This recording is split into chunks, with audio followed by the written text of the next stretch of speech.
Anjing itu luar biasa. Mereka disebut sebagai sahabat terbaik manusia karena suatu alasan. Namun, setiap anjing punya temperamen berbeda. Kuakui sangat sulit untuk nggak menghentikan setiap anjing yang kamu lihat dan membelainya. Tapi, nggak semua anjing ramah terhadap orang asing atau bahkan terhadap anjing lain. Jadi, kalau kamu kebetulan bertemu dengan anjing yang reaktif dan tanpa sadar mencoba memeluknya, kamu hanya akan stres dan ketakutan. Tapi jangan khawatir, itulah sebabnya pemilik anjing menciptakan sistem bandana berkode warna untuk memberitahumu apakah kamu harus menjaga jarak atau bisa menyapa. Dan sebagai bonus, bandana-bandana itu membuat anjing mereka terlihat lebih manis. Jadi, bersiaplah untuk peragaan busana anjing. 7 model anjing kita akan berjalan di atas catwalk selagi aku menjelaskan apa arti dari setiap warna. Yuk mulai dengan warna putih. Model pertama yang berpose di catwalk adalah White. Dia adalah seekor anjing Golden Retriever berusia 11 tahun yang besar dan menggemaskan. Tapi, apa arti bandana putih di lehernya? Ini mungkin akan sedikit membuatmu patah hati.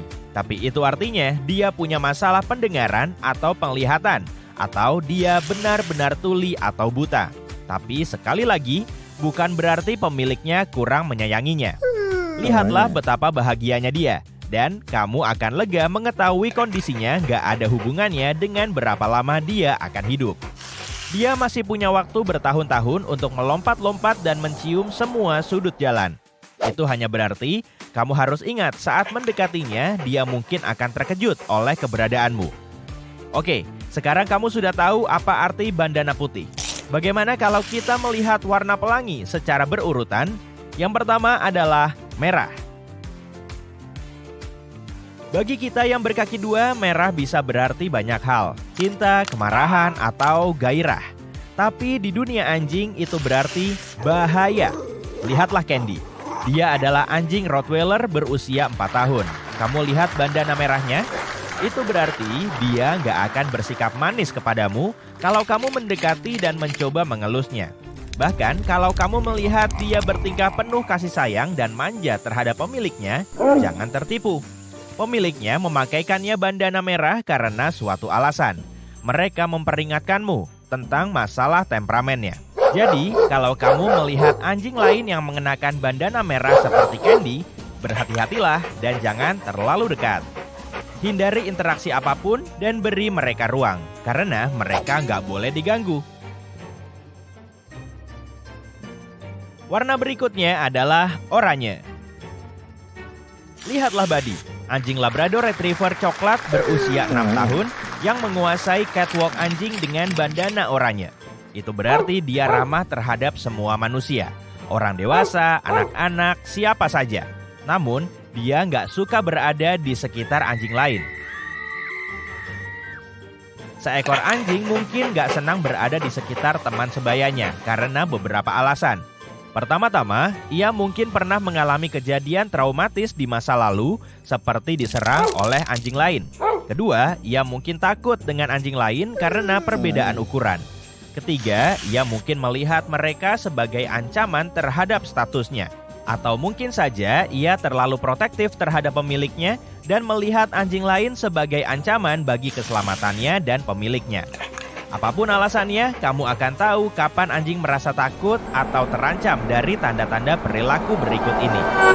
Anjing mungkin menggeram, memperlihatkan giginya, menggonggong secara berlebihan, menegakkan telinganya, atau bahkan mencoba menggigit. Kalau kamu adalah pemilik anjing yang menghadapi masalah ini, tapi reaksi anjingmu nggak terlalu intens, cobalah membiasakan anabulmu dengan anjing lain secara terus-menerus, sehingga ia menjadi nggak terlalu sensitif. Tapi kalau ia bertindak nggak terkendali, carilah bantuan dari ahli perilaku anjing profesional. Selanjutnya, warna sinar matahari. Lihatlah Daisy, King Charles Cavalier berusia 2 tahun, berjalan di catwalk anjing mengenakan bandana kuning. Kuning mungkin tampak seperti warna yang menyenangkan, tapi nggak demikian dalam sistem warna bandana. Kalau seekor anjing mengenakan bandana kuning, itu menandakan kamu harus mendekatinya secara perlahan dan hati-hati. karena anjing tersebut sedang menjalani terapi atau punya kecacatan. Di sisi lain, ini juga bisa berarti anjing tersebut sedang cemas dan gugup. Bisa jadi sulit untuk memprediksi reaksinya dan ia mudah tegang. Jadi, kamu harus bersikap lembut atau diam dan tenang di sekitarnya. Dengan begitu, kamu bisa menunjukkan kepada pemilik dan anjingnya kamu adalah pencinta anjing yang penuh perhatian dan menghormati masalah apapun yang mungkin dialami anjing tersebut. Perlu diingat, bertanya kepada pemiliknya terlebih dahulu apakah boleh mendekati anjing dan mengelusnya akan sangat membantu. Model berikutnya adalah seekor anjing poodle standar berusia 2 tahun. Kamu lihat bandana hijaunya? Itu membuatnya terlihat seperti leprechaun kecil yang bahagia, kan? Jadi, kamu mungkin bisa menebak dengan benar.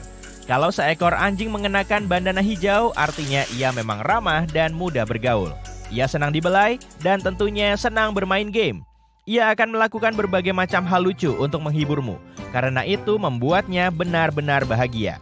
Bandana hijau berarti ia juga penuh perhatian dan ingin tahu. Anjing yang konyol. Kamu bisa menikmati aktivitas seperti bermain frisbee dan berguling-guling di atas rumput bersama si imut itu. Ngomong-ngomong, itu juga berlaku untuk perilaku mereka terhadap hewan lain. Mereka bersikap ramah dan menyenangkan saat berada di sekitar anjing lain. Namun, kamu harus selalu bertanya kepada pemiliknya apakah kamu boleh mendekati anjingnya, gak peduli seberapa ramah anjing itu. Itulah aturan emas untuk menjadi penyayang anjing yang terhormat.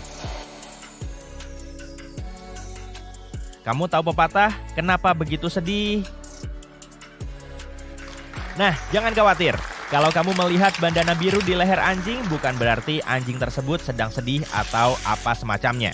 Lihat saja betapa bahagianya Milo, anjing husky berusia 3 tahun ini. Matanya sangat cocok dengan bandana birunya. Jadi, kalau seekor anjing mengenakan bandana biru, artinya ia adalah anjing pekerja atau anjing yang sedang dilatih. Gak seperti anjing pendamping, anjing pekerja dilatih secara profesional untuk membantu manusia dalam tugas-tugas khusus. Ada banyak jenis anjing pekerja dan ini termasuk anjing penolong yang dilatih untuk membantu orang difabel dengan tugas-tugas harian.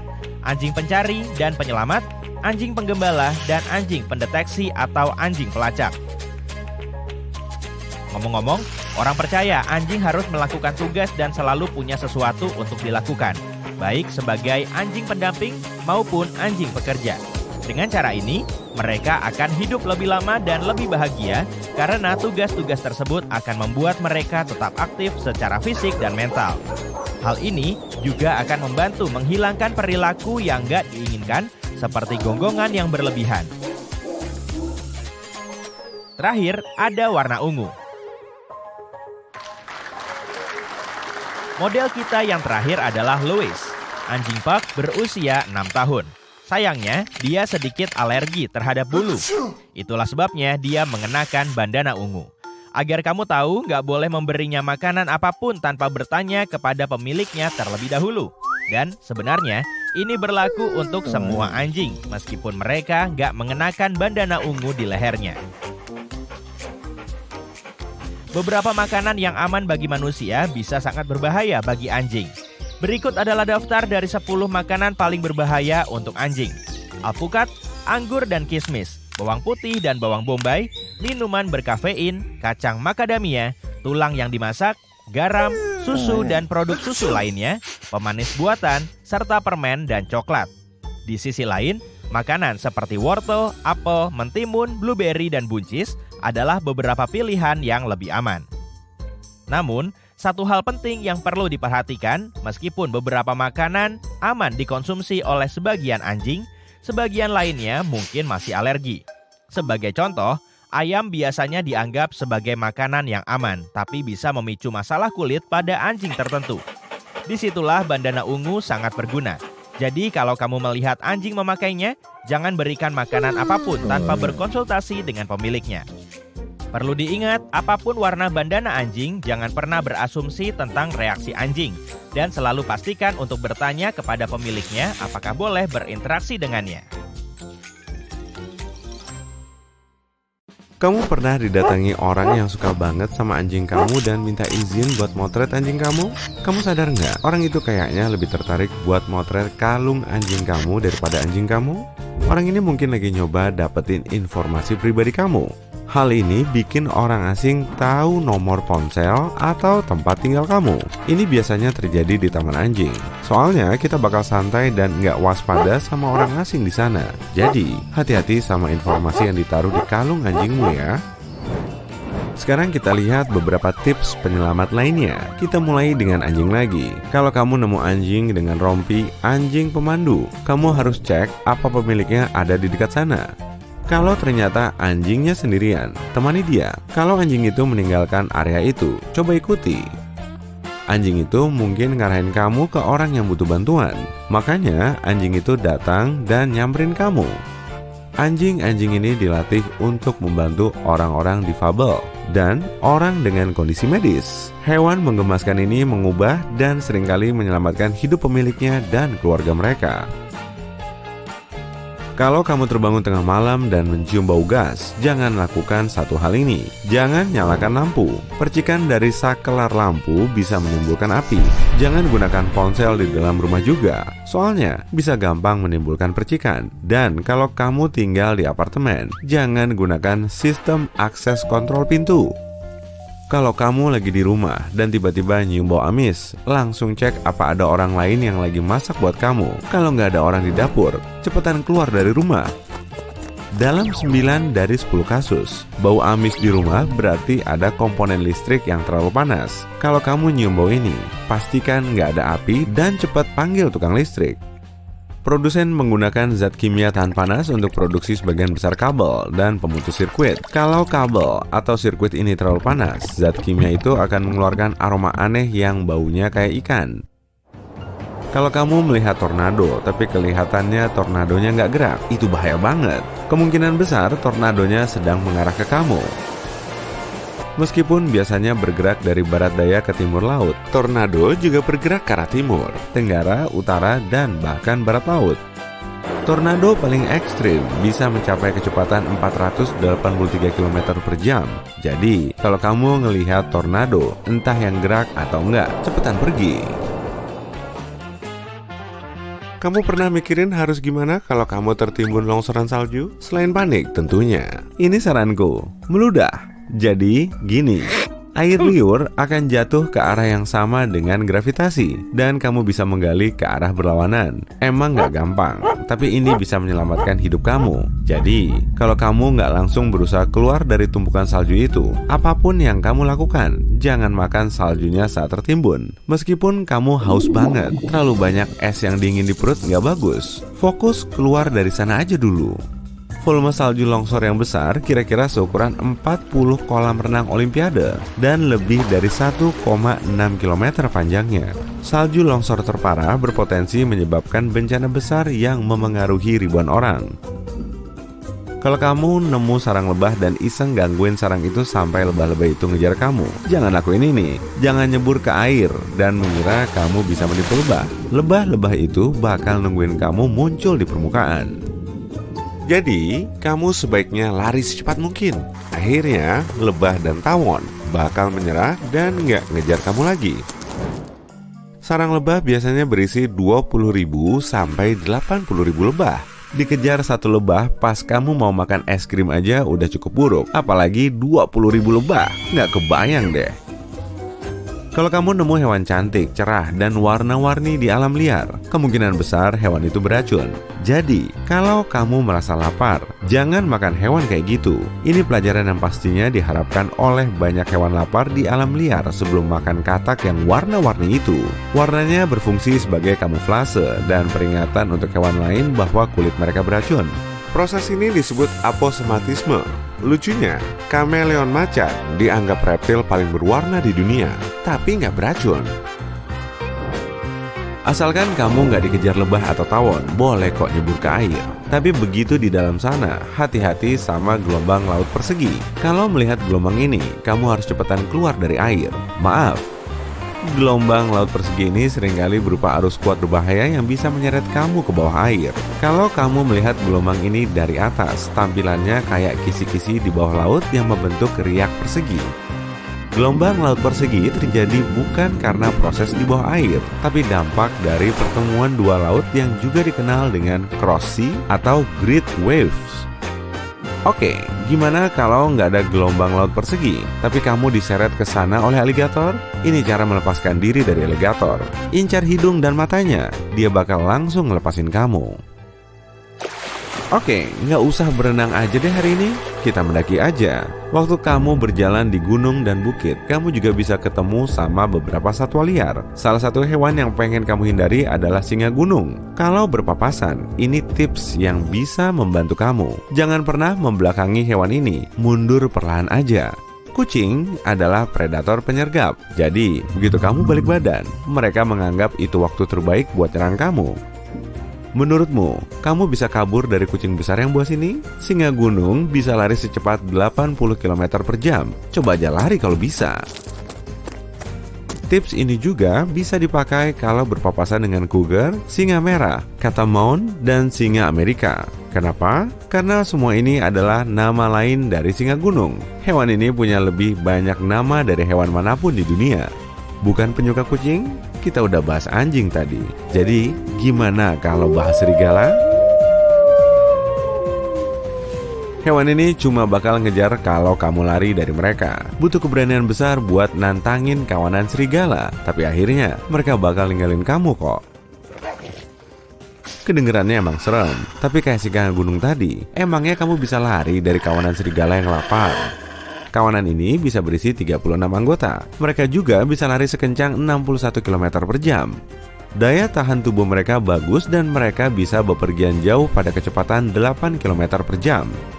Kalau berpapasan sama hewan kayak serigala dan singa gunung, kemungkinan besar kamu udah ada di kedalaman hutan. Mungkin kamu nggak kepikiran buat nelepon bantuan kalau berpapasan sama hewan berbahaya. Ada beberapa alasan sih, kamu terlalu takut buat gerak, atau kamu yakin nggak ada sinyal di sana.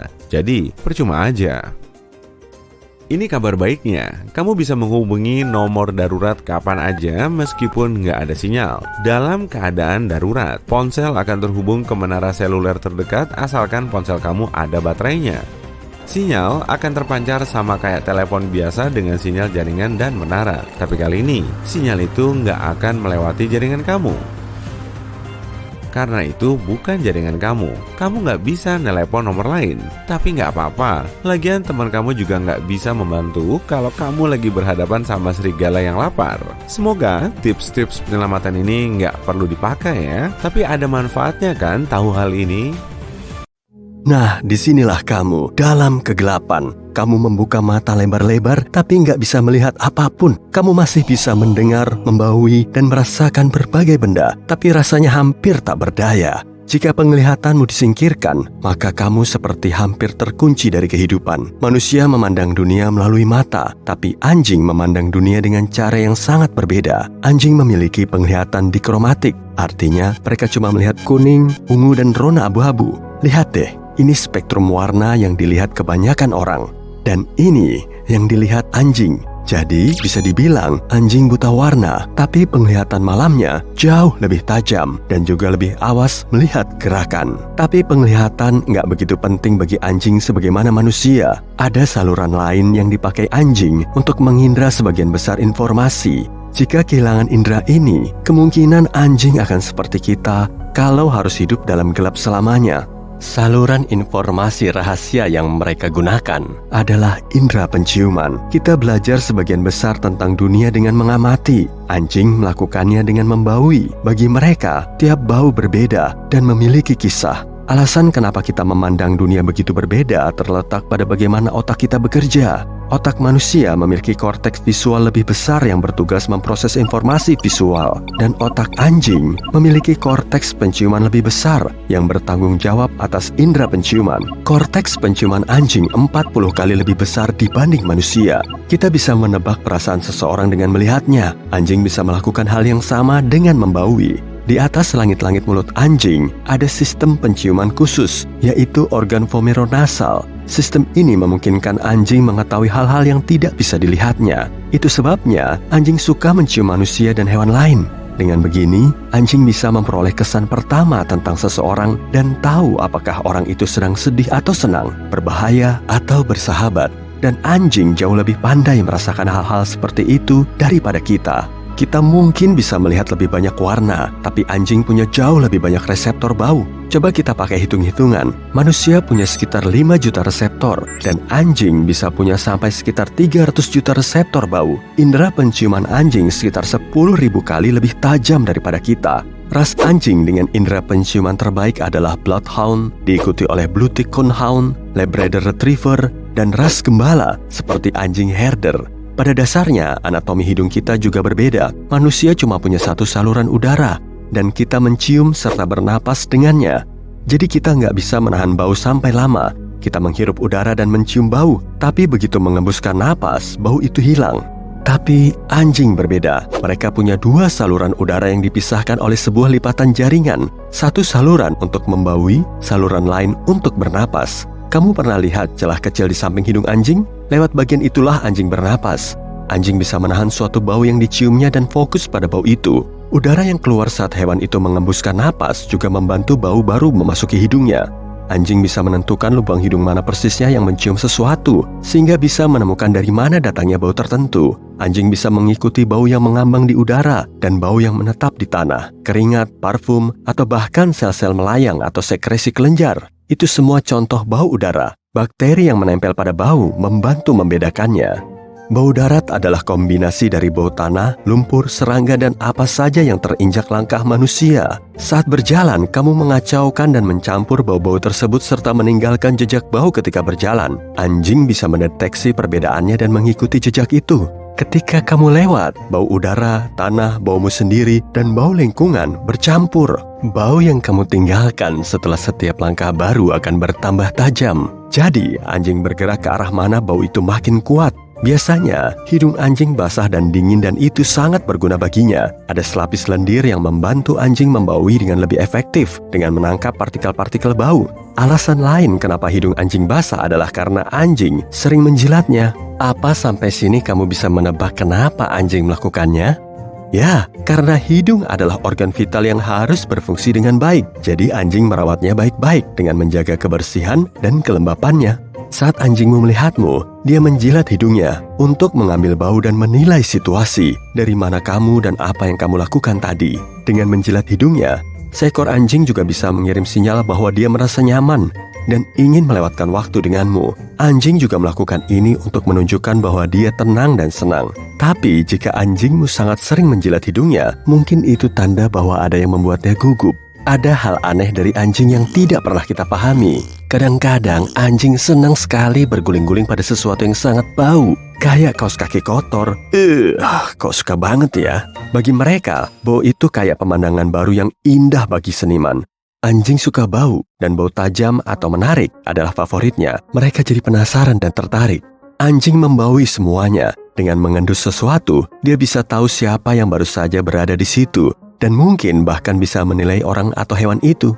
Jadi, anjing lain bisa melacak anak anjingmu. Dan mungkin dia tidak ingin dilacak. Mungkin itu adalah insting mereka dari masa lalu saat masih liar dan mengejar mangsa. Berguling pada sesuatu yang bau membantu anjing menyamarkan baunya. Setiap bau punya sejarah. Anjing bisa berguling pada sesuatu supaya bau itu menempel di badannya, lalu menunjukkan kepada anjing lain apa yang telah ditemukannya. Ketika berkomunikasi dengan sesamanya, anjing saling endus, dan tiap anjing tahu temannya habis kemana dan melakukan apa. Jadi ini kayak media sosial bagi mereka. Misalnya saat mengajak anjingmu jalan-jalan, maka ada banyak yang dia baui. Lalu ada seekor anjing ngepost sesuatu, dan anjing-anjing lain datang untuk mengomentarinya. Tapi ada alasan lain juga, bau busuk bagi mereka seperti parfum bagi kita. Seekor anjing memakai parfum menurut versinya sendiri untuk menarik pasangan atau cuma agar kamu, majikan favoritnya, terkesan. Mereka nggak paham kenapa kamu nggak suka. Anjing juga menjilat. Anjing bisa menjilat tangan, bahkan wajahmu. Sebagian orang menyukainya dan bilang kalau anjing itu mencium mereka. Orang lain nggak begitu suka. Tapi menjilat sangat wajar bagi anjing. Mereka telah mempelajarinya sejak masih kecil. Saat induk mereka menjilatnya untuk merawat dan menunjukkan kasih sayang. Begitu mempelajarinya, mereka meniru perilaku ini dengan beberapa alasan. Mungkin menurut mereka, bau dan rasamu enak, kamu agak asin, dan anjing yang baik mengagumi rasa yang menarik. Mereka bahkan mungkin melakukannya untuk menarik perhatianmu. Mereka bosan dan ingin bermain denganmu, atau setidaknya menyadari keberadaannya. Maka anjing menerobos ruang pribadimu. Jika menjilat seseorang, dia akan melihat reaksi. Orang yang tersenyum, tertawa, berkata sesuatu, atau mengelusnya. Meskipun seseorang kurang penyayang dan justru mencoba mengusirnya, itu juga perhatian kan? Jadi anjing mau perhatian lebih banyak. Jika jilatannya mulai menimbulkan masalah, cara terbaik agar anjingmu berhenti tidak bisa dengan sembarang cara begitu dia mulai menjilat. Cukup berpaling atau berdiri dan pergilah. Atau, begitu jilatannya berhenti, beri hadiah anjingmu. Dan dia akan segera tahu bahwa tanpa jilatan artinya bagus. Oh, anjing itu jelas ingin sesuatu darimu. Kamu bisa menolaknya. Enggak bisa kalau dia sudah memiringkan kepalanya dan jadi selucu ini. Biasanya anjing selalu memiringkan kepalanya ke arah yang sama. Seperti orang dengan tangan dominan kanan dan kidal, maka ada juga anjing yang kepalanya suka miring ke kanan atau ke kiri. Kenapa mereka melakukannya? Penelitian tentang hal itu masih berjalan. Satu jawaban yang mungkin adalah anjing harus memiringkan kepalanya ketika dia memperhatikan kamu baik-baik. Ini mungkin caranya mengatur telinga agar bisa lebih baik mendengarmu, atau ini bisa terkait dengan penglihatannya. Dia mencoba untuk lebih jelas melihat wajahmu. Tapi satu hal yang pasti, dia melakukan ini semua cuma untuk kamu. Manis banget kan?